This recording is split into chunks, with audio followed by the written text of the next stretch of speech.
sweetheart. I love you. I know you told me not to call you at work, but you should be on your lunch break right now, so that's like a break from work, and therefore not work, and therefore I can call you, right? And that's why I called you. I know this is actually 5 minutes before you usually take your lunch break, but don't worry, I know you're taking it 5 minutes early because I looked at your tracker and so you moved into the lunchroom already, so don't worry, you don't have to explain yourself to me. And that's a good thing actually, that you don't have to explain yourself to me because I'm sure talking would make it hard for you to enjoy your food. So, you know what? You don't have to talk. Just focus on eating and chewing your food. I love hearing your voice, but I also love hearing you too as well. So, it's not a problem. After all, I love all your sounds. From your breathing to your heartbeat. And it's better this way, don't you think? You can focus on eating your food, and I can just focus on talking to you. Which is good because I love talking to you. Because I love you. I just wish I could kiss you through the phone. Maybe cuddle you too a bit. I know we're still talking at this very moment. Well, I'm still talking at this very moment. But what I'm trying to say is that it's so lonely without you here. Physically, in my robe. Okay, well, maybe not in my robe. I know we've had that discussion already, and the therapist said I had to dial things back a bit if I want to keep this relationship as well as a clean criminal record. A good therapist, by the way. They really take that confidentiality to heart. But yeah, I've been really lonely without you here. I just want your arms around me. And maybe a headband or two, or 98. I love you. I miss you. Again, I know I'm talking to you at this very moment, but I really do love you and miss you. I'm so bored without you. I've run out of things to do. I've been playing with my doll of you, and it's not the same. There's only so many times I can play out our future wedding with it, and I've played out all the different scenarios. From a wedding in a church, to on a cruise ship, to one on the grave of that person who hit you. You name it. And there is a lot of different scenarios that could take for our wedding. So that should tell you how many times I've played pretend with your doll. And you know, I love you, and I was thinking of different pet names I could call you. And I thought maybe you'd like it and think it was sweet if I changed things up and used a bit of, you know, different pet names for you frequently. And that's why I brought out a notebook and started brainstorming different names. Let's see. Darling, honey, sweetie, dear, precious, love, sugar, and even old people ones like honey bunch. I think I ran out of pet names in the English language actually. So that actually gave me an idea. So what about I use pet names from different languages, huh? Isn't that pretty neat? So I've been looking up pet names in like different languages, and long story short, I can say sweetheart in like 75 different languages now. With proper pronunciation, obviously, because I never do anything half-heartedly if it's for you. Well, I think it's proper pronunciation, but I can't really get a native speaker for every last language to verify. So just take my word for it. I believe I can do it well. But yeah, now this way I can express my affection for you in so many different ways that you never get tired of it. And you deserve that kind of effort because you're worth it, and I love you. I love you, sweetheart. Pronoye. But yeah, I'm done with all that now, so I'm all out of things to do without you. I'm lonely and I'm bored. I've been reduced to trying to make you different types of food. I'm talking about things like baking cookies in the shape of your face, or making gummies that look like you, and doing latte art of you, and I'll send you pictures. They actually turned out really well. You can have them when you get home, by the way. But yeah, back to the main point. Look how lonely I am without you. It's a tragedy. A tragedy, I tell you. One that could be solved by you just quitting your job and letting me be your sole breadwinner for the two of us. But I know that you must be suspicious of my offer as always. You must assume that I'm thinking, oh, I just want you to be financially dependent on me so you can never leave me. And to be fair, yeah, that is kind of a point there. Yeah, you got that. That would be pretty swell. But I'm offering it to care for you because I love you. It's a shame. I've never abused my financial control over you. Too much anyway. I might demand half an hour of cuddles every day before I grant you internet access. Or maybe I'll demand one forehead kiss for every 10 calories of food I give you. Okay, maybe I would abuse my power just quite a bit, but can you blame me though? You're so precious. And I want to look at every one of your atoms under a microscope so I can figure out just how perfect you are. Gosh, I love you. I love you, I love you, I love you. Sivgilum! How was your day so far, by the way? I can't believe I didn't ask you about your day yet. I was just talking about mine. How could I be this self-centered? Are you alright? Is it too hot? Is it too cold? Do you need me to come over and bring you a sweater or maybe some hot chocolate? How's the humidity? Is it too humid for you? I hope you're alright. Are you itching anywhere? Oh, if only I was there, I could itch your back and everywhere else. How are your coworkers? Are they nice to you? I hope they're nice, but not too nice because you're mine and I don't want them getting any ideas.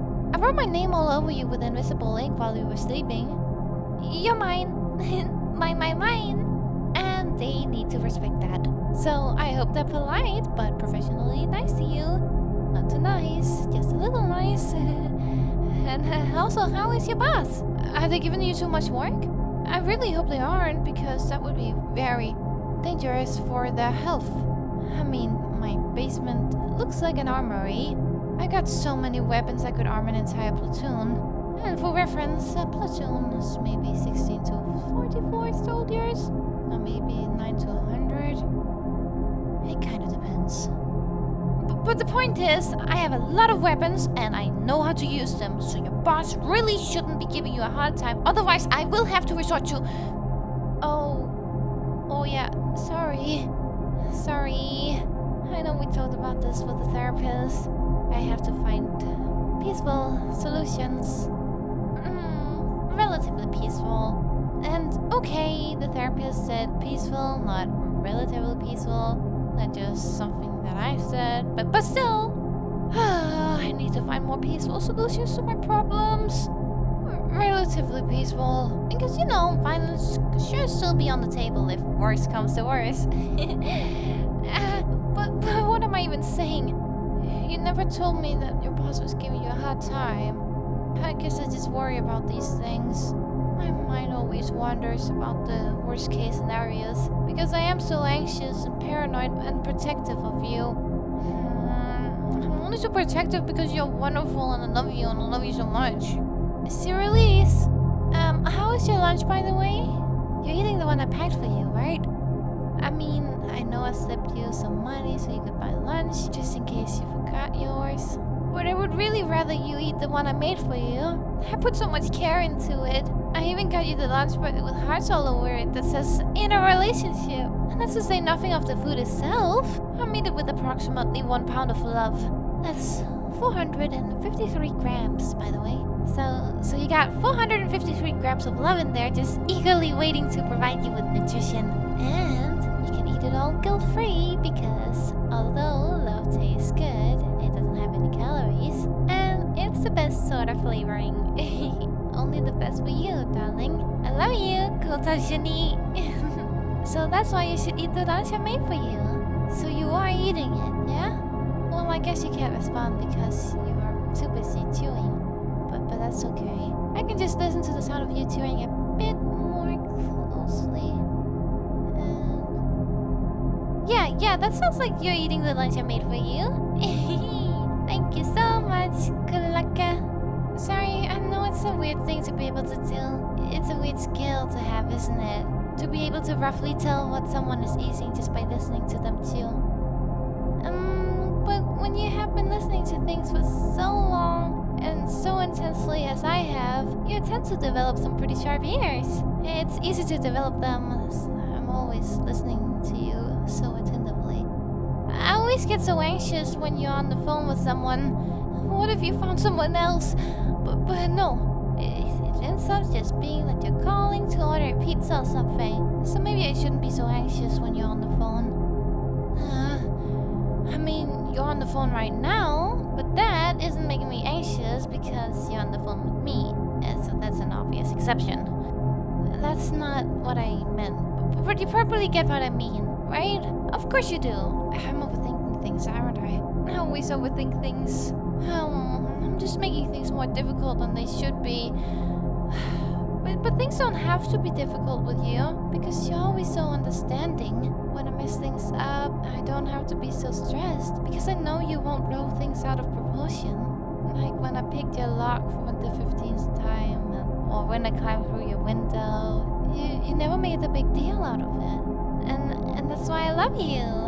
One of the many reasons, anyway. If I listed all the reasons I have to love you, then we'd be here all day. And as much as I would love to talk to you and go on forever and ever, your lunch break is going to end eventually, isn't it?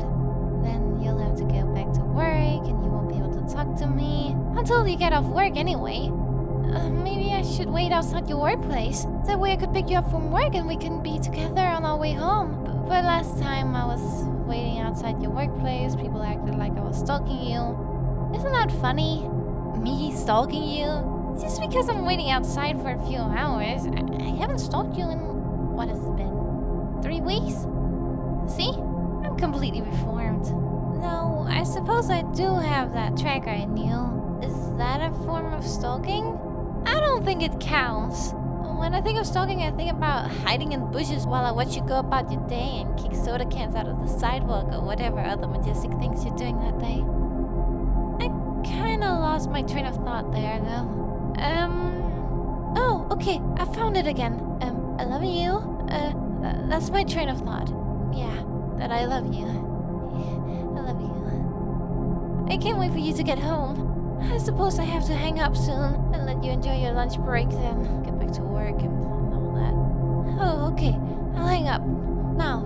Okay, not now. Maybe in a few seconds. Okay, now. Wait, no, that was another false alarm. Can you blame me? I just don't want to hang up on you. This is torture. How can I hang up on you? Okay, wait. I just want to let you know something before I go, okay? I know you enjoy these calls. Even though you don't talk a lot, I know you like them, right? Because you love me, and I love you, but I was just thinking, maybe if you wanna hear even more of me when you're working and such, you could go subscribe to my YouTube channel. That way you can, put in your headphones and work away while listening to me. Yeah? It'll be in the description. So just if you wanna listen to me on the regular, you can find it there, okay? And since you've been on this call with me this entire time, I think it's only appropriate that you subscribe to this channel as well. and if you really like it, you can go down to the description and check out the Patreon. But that's up to you, of course. Anyway, can you leave me a good comment and like? I promise I'll go now, okay? I'll leave you to work. I'm sorry for taking up your entire lunch break. Okay, I'm gonna hang up now. I'm gonna hang up.